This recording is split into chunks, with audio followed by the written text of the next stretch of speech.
In Jeremiah 29, verse 11, you want to note that? All right? Jeremiah 29:11. He said, I know the thoughts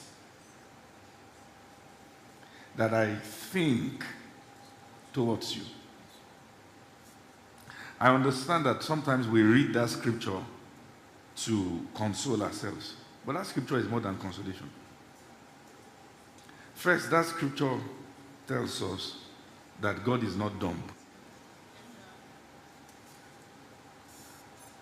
What the life that is powered by the flesh wants you to believe is that God doesn't have it figured out. And that's where anxiety comes from. Anxiety is man's attempt to cover for God's gap in thinking.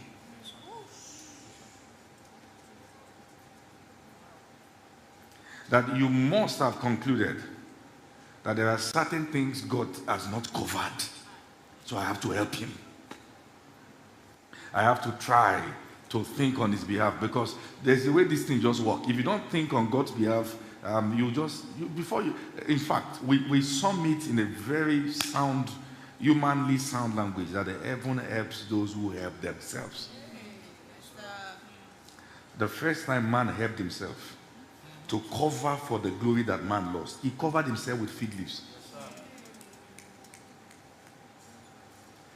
The issue with fig leaves, because you must understand that, is that they will need to be getting more, because it will wither. But there is the glory that doesn't fade away. Heaven doesn't help those who help themselves. Heaven helps those who rely on God.